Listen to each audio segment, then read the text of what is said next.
Hello and welcome to Watching the Tudors. I'm Heather. And I'm Jonathan. And this is the show where we watch the Tudors and break down what really happened and the story behind the drama. So I'm Heather and I have another podcast called the Renaissance English History Podcast. And I thought it would be fun to go back and rewatch the Tudors and actually look at what is fact and what is fiction. And I'm Jonathan and I am her husband. And I thought it would be fun to learn about a subject that my wife very much loves by going the easy way and watching a television show about it. And, awesome. and then we can make a podcast about it at the same time. There you go, killing two birds with one stone. Yep. So you can learn more about us at Watching the Tudors, and you can also, or watchingthetudors.com, and you can also learn more about my other show at englandcast.com. I'm coming up on 100 episodes. Wow. Right now I'm doing a series on the Elizabethan foreign policy with the Ottoman Turks. It's pretty awesome. It really is. There's few things I've done 100 times. That's just something sort of difficult that needs research and effort. There you go. So we are in season 2, episode 7, I believe we are in. And we're really starting to see everything fall apart more for Anne Boleyn. Like, I don't even know what's going to happen anymore. Because, I mean, yeah, it's just everything that I've known up to this point seems to be completely collapsing. Mm-hmm. Yeah. And I don't know what's happening. I mean, you know, you've mentioned as we're watching sort of this and that, but I don't know what's going to happen after this. Yep. Well, and so we'll jump right into it with our standard disclaimer. Yeah. Or spoiler alert, we're going to be talking about this episode, so if you have not seen it yet, you might want to watch it beforehand. Yeah. And we are also going to mention things that are going to happen past this episode, so you can cover your ears when we talk about that. If you don't want to know if you don't want to be Anne surprised. loses her head. Yeah. Yeah. Awesome. So do you want to get into it and start asking me questions? Let's go for it. So we started off with the Valor Ecclesiastes. Valor Ecclesiasticus. Yeah, that's...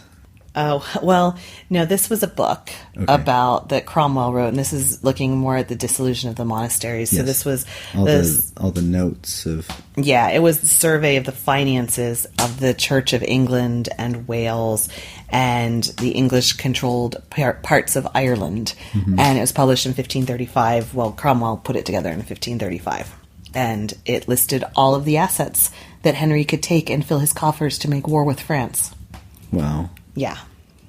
And it was done by Cromwell and all of his commissioners. Was there also notes about, like, what was going on there? Or was it basically just an inventory? No, it was pretty much just an inventory. Okay. Yeah. So I feel like in the show they kind of led us to believe it was like, this is what was happening. Or Oh, well, no. I mean, it was just kind of an inventory and the state of the church as a whole. Yeah. So, all right. Yeah. And was it a big book? Yeah, it was a big book. Okay. Let me see if I can find out how many pages it was. It was every church in England and Wales and Ireland. That's a lot. So yeah, well, my next question was based on that. Just how much of it was true? Because in the book they were talking about, these are all the things they've done wrong. Mm-hmm. Yeah, well, I'm just looking here at the accuracy, and it says, the commissioners did not have a reason to be partial to the clergy, and they really believed in what they were doing. So they would be more erring on the side of Henry. On the other side. But it says you can check the figures against the financial records from previous years. Uh-huh. And they're shown to be broadly accurate, though on the low side, in some cases by about 15%. And particularly in the north, there was a tendency to underestimate the value of some important assets, especially land and woodland with timber. And we talked about how the further you got away from London, the less support there was for the Reformation. Mm-hmm. So probably these commissioners in the north thought they would undervalue some of the weren't as assets. Into it as the... Yeah, and if they made it seem like they had less money and less stuff, then Henry wouldn't be so quick to close them if it seemed like there was less stuff for pickings. Yeah. So it seems like in the north they went a little bit under, but in general it's pretty accurate. Yeah. Yeah. Okay. It seems like a big task. Yeah. There's an author called C.J. Sampson who writes historical fiction. I've seen him in the books. Yeah. But he has, they're murder mysteries set in Tudor England, but he has a book that's set with the disillusion. Actually, a couple of his books deal with the disillusion, and it paints a really interesting picture of... Who's the character? That's Matthew Shardlake. That's Matthew Shardlake, okay. Oh, I love me some Matthew Shardlake. Yeah, I know. Yes. You do love... You really love this Matthew Shardlake. I do. All right. And I just have this note. Sir Henry, the guy who wants to see Madge, is that? Oh, Henry Norris, yes. Henry Norris. The whole situation's really uncomfortable. It really is, isn't it? Like, because he's like, oh yeah, he comes in and the king says, I can see her, and it's just all weird because, like, she's, like, hooked up with the king, but, like, that guy doesn't know it, and then, like... Well, to be fair, he probably would have known it. Well, I mean, he probably would have but everyone knows it all. Like, it's just really uncomfortable. I mean, one of the rewards for being the king's mistress was that she would get married off very handsomely to a nice person. So he probably would have known. Yeah. But yes, it is very uncomfortable. But did Anne know? Yeah, because Anne, like, did the hookup. Oh, yeah, she told... Now it's even more uncomfortable. This is all very strange. Yeah.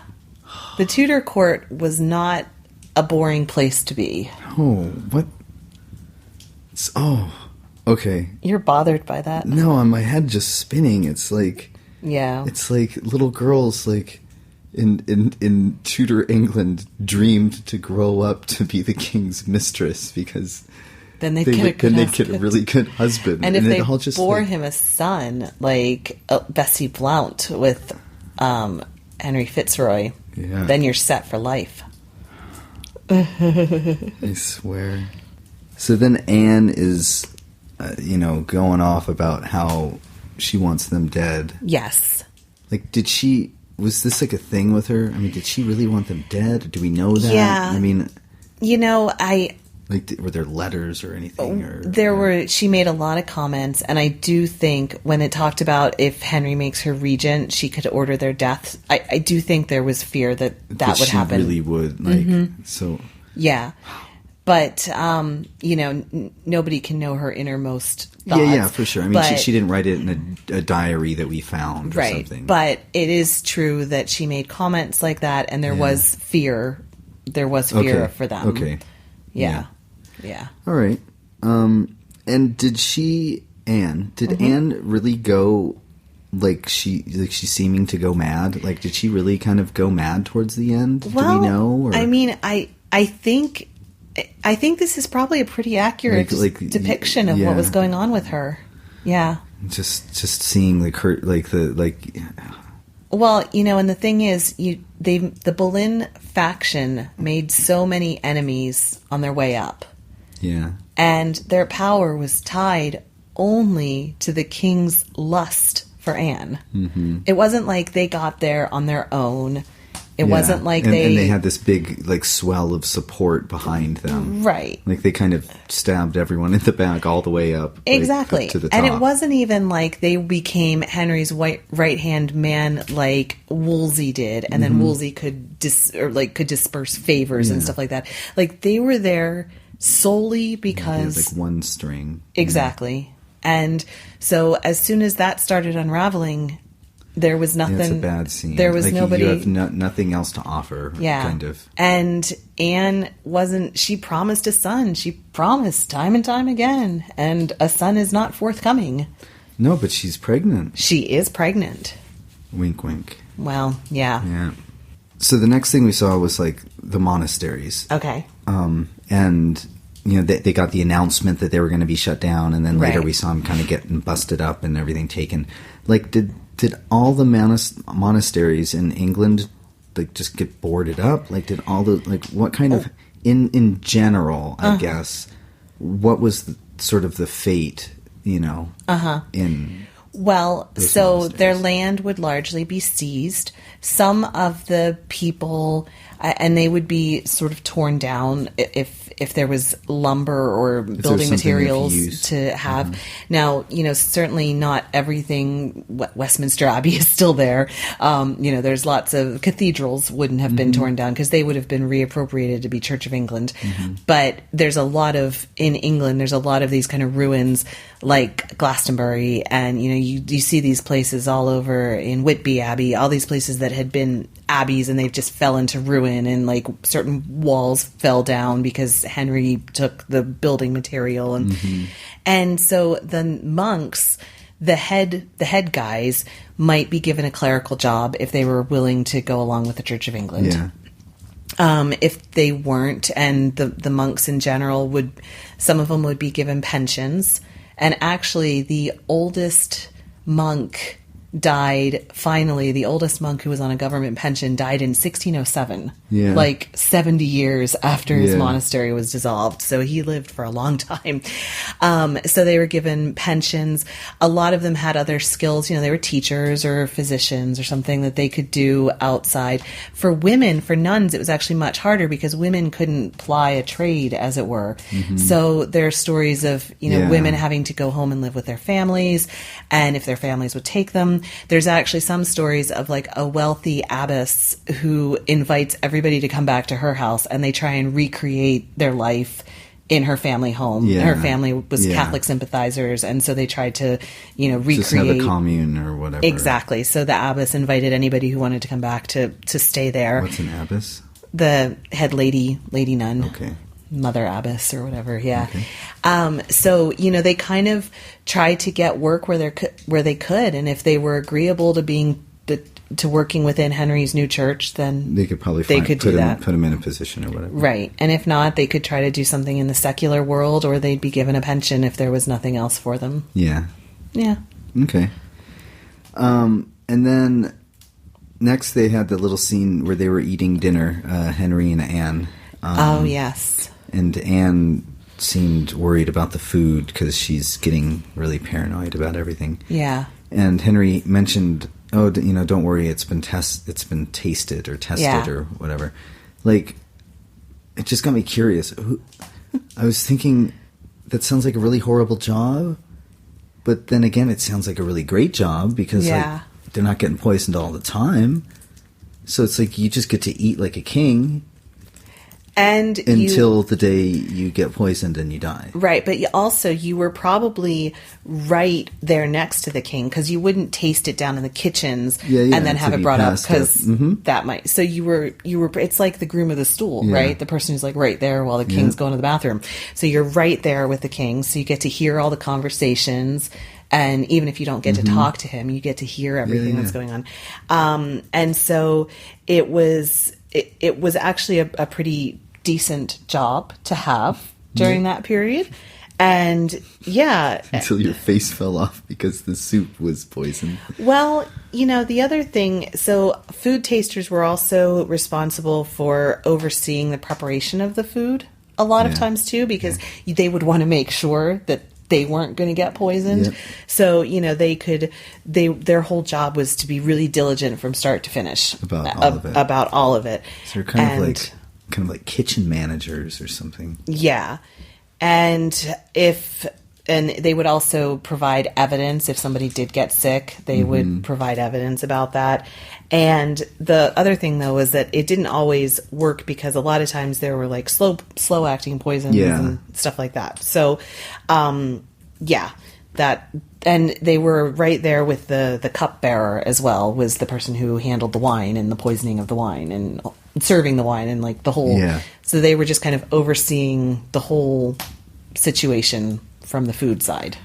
So there was a food person, a drink person, and a bathroom person. Yes.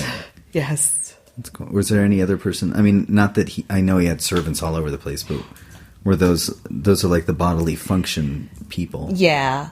And then he would have like his privy council, and actually Wolsey made some changes. It's one of the things that made people not like Wolsey in the mid 1520s. He tried to say that there had to be limits to how many people could be around the king, because the king had too many young men voices in around his ears or whatever. Yeah. And they would just be people whose job it was to like entertain. That would piss pissing people off. Yeah, so Woolsey come on, man, I got a really good job here. Yeah, so Woolsey made some changes to that and made people angry. I'm the official toenail cutter, and it's like... Exactly. Yeah, you can do with one fingernail and toenail cutter. Yes. It's like, come on, man.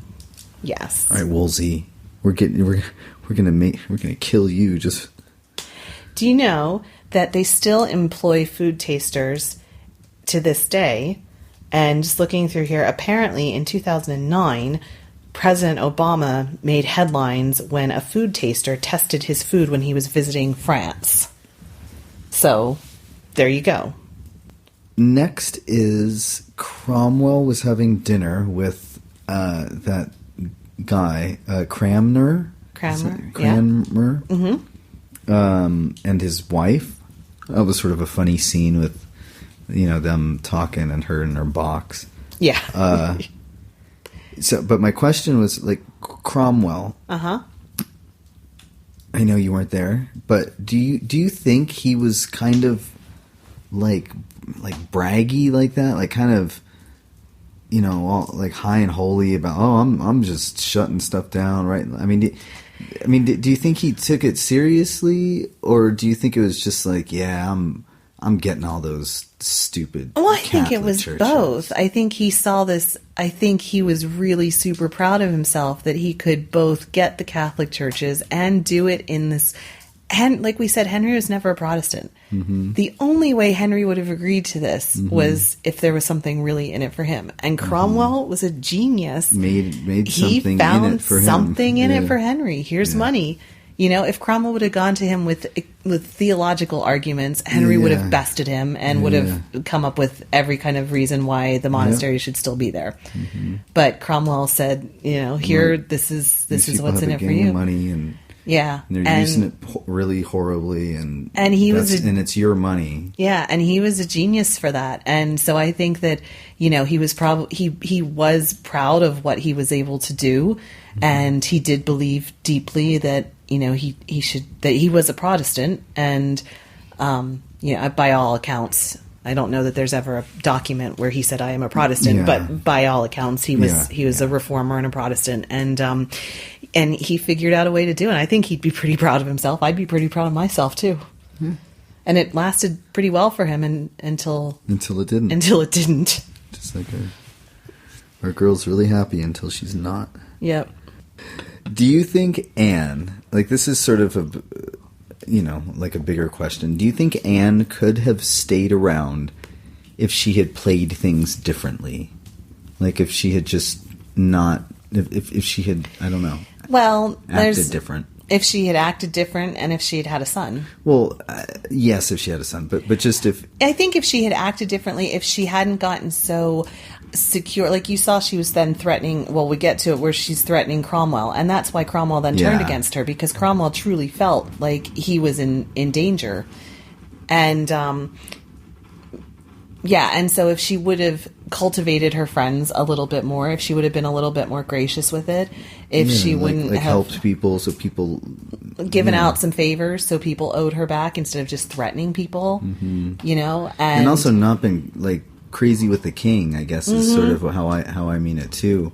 Yeah, like if she wouldn't have been so combative and just been yes sir and like let him have his affairs, and that's the thing too we talked about. I think I mentioned at the very end they did keep her successfully away from him because they knew the power that she had over him. So the people who were plotting her downfall made sure that she didn't get to see him after she was arrested and everything went down, even though she begged to, because they knew that if she would see him, she would work her way back in, and they needed to make sure that didn't happen. And so, he was her great passion, and I see what you're saying. So it's almost like if she wouldn't have sort of ostracized him, like he probably never could have given her up. I don't think so. Like he didn't even want to be around her, so he couldn't have been hooked on her or whatever. Yeah, exactly. Yeah, she was like a drug or something. Yeah. They had the dancing scene with Henry and Anne.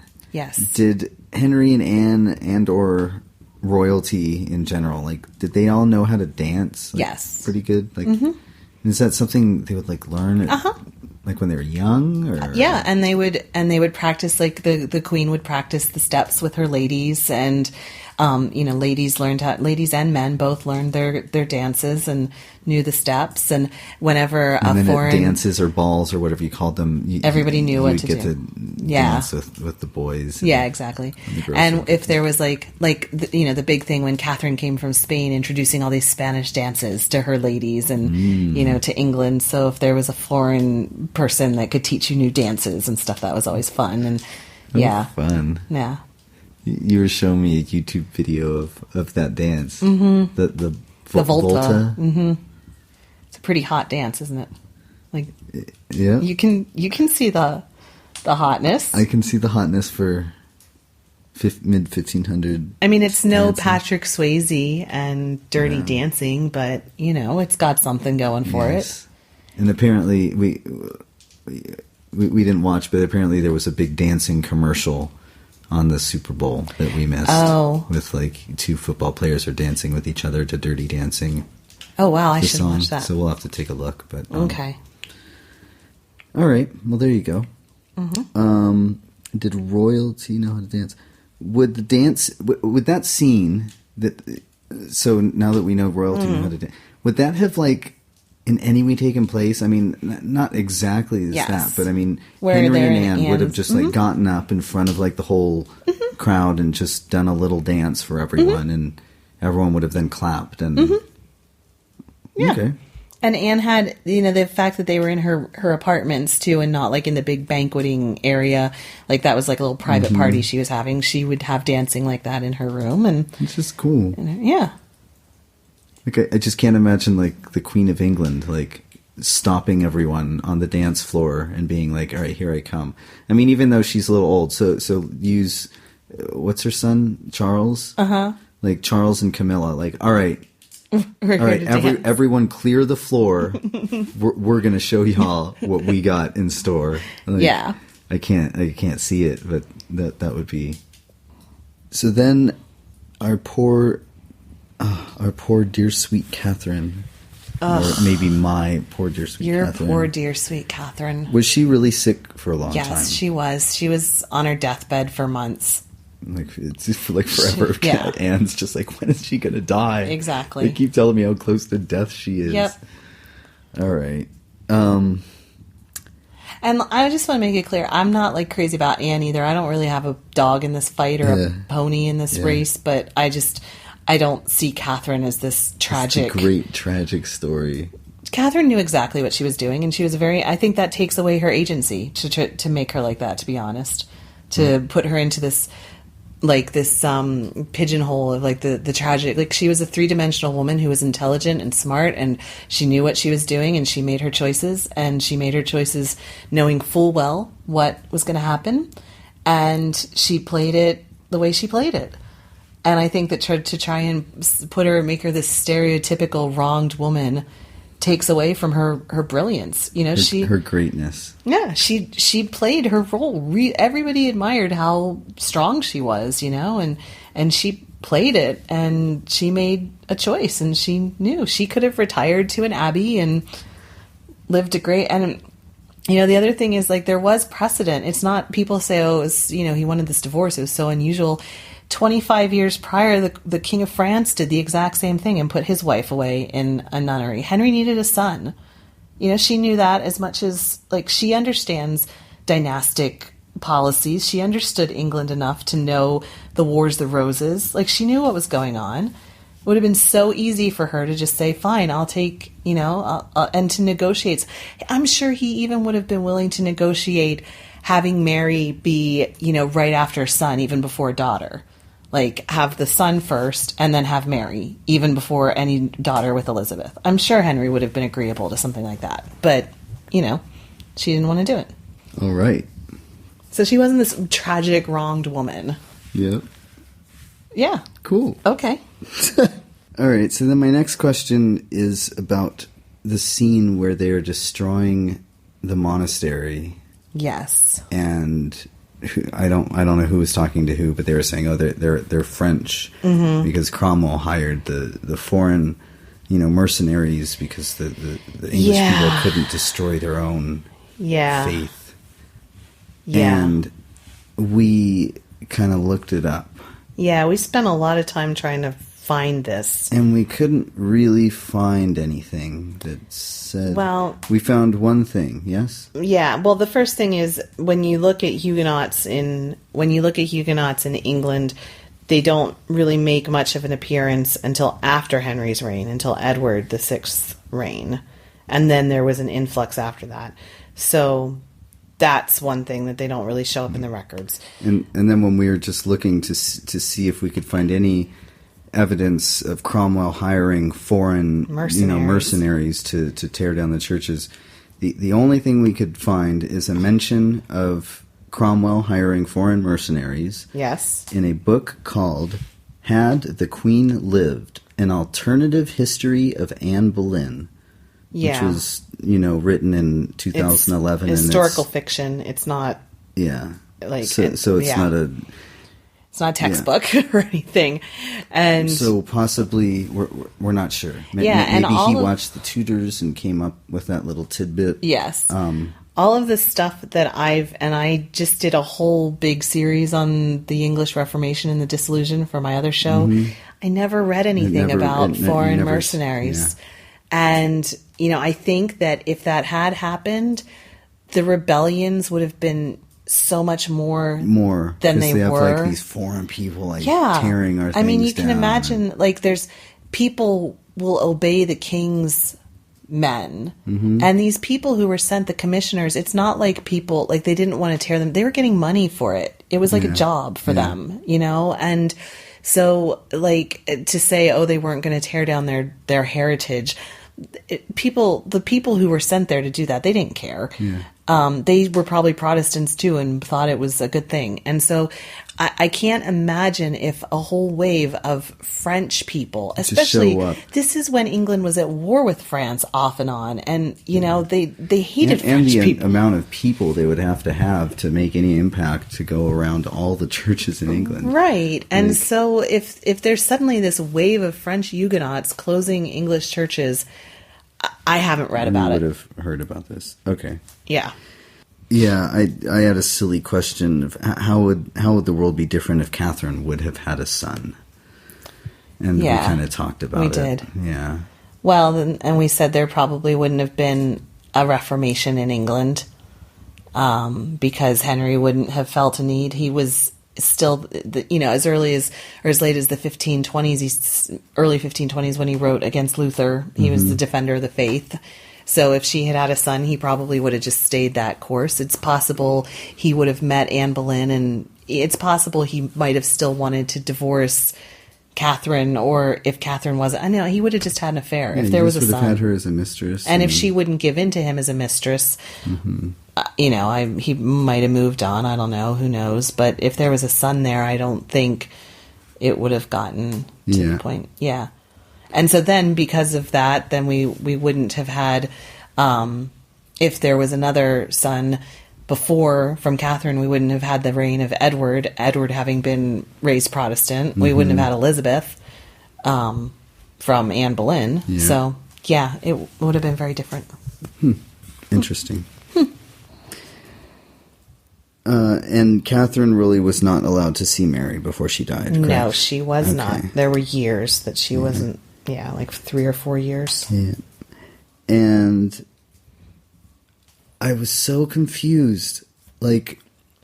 Anne got so upset with Cromwell, and I didn't understand that. Was she really adversarial with Cromwell? Yeah, towards the end, and why? I was just watching that, and I was just thinking, Anne, you don't you do not need enemies right now. Yeah, what are especially you doing? Cromwell.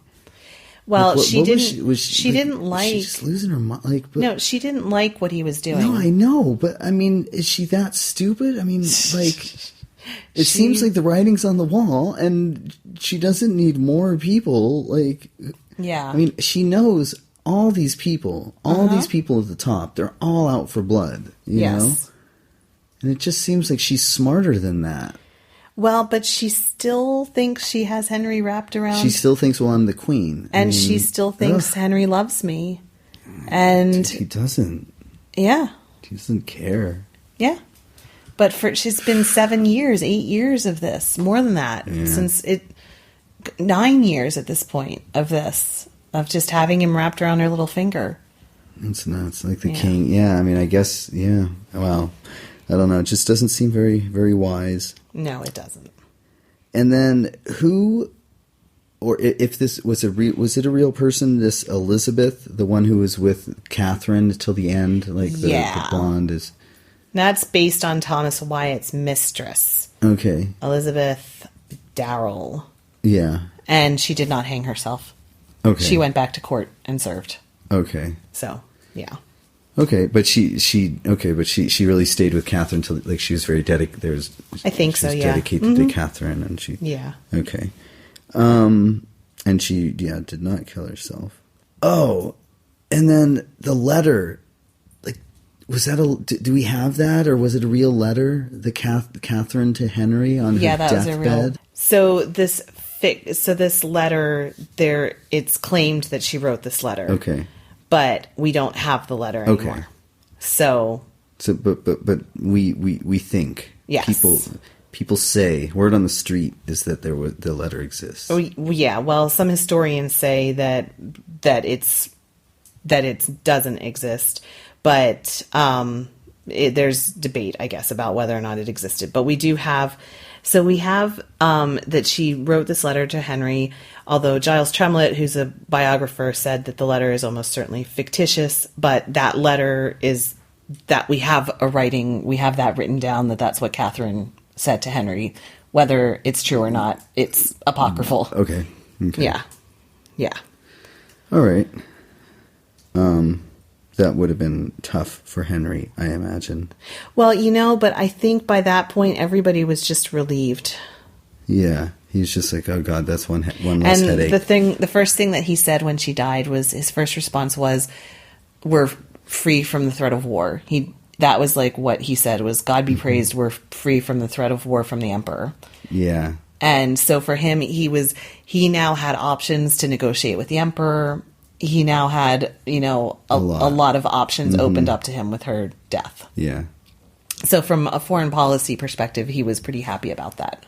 Okay. And they did wear yellow in court. The reports are that both of them, that Henry wore yellow and had a feather in his hat, and there's different stories about whether or not Anne wore yellow, but and yellow was this, color of celebration that we see at the end where they're all wearing yellow, and he's showing Princess Elizabeth around, and he did that too, and took her and said, she's my princess, and blah blah blah, and so it was all about kind of showing off that there's this new the old is done, and we're passing of the guard. Yes. Okay, those are my questions. Okay. Nice. Thank you. Thank you. Yeah, that's funny. I love Catherine of Aragon you've written. You love her. I do. But do you love her, or do you love this? I love the character on the TV show. I don't know. I mean, it's not as if I've started behind your back. I've been reading, biographies of Catherine of Aragon, or like, dabbling into extra history lessons on my own. No, I just wonder. I mean, it's just such a one-sided character that they show her here. Yeah. And well, I like the sad stick to her heart victim Catherine that they portray on the show. Fair enough. So, thank you so much for listening to our show. We really appreciate it. If you like this show, remember to leave a review on iTunes. It's a big help. That'd help us out. And you can learn more about us at watchingthetudors.com. Yeah, thank you. We'll talk to you guys soon. Take care. Bye-bye. Bye.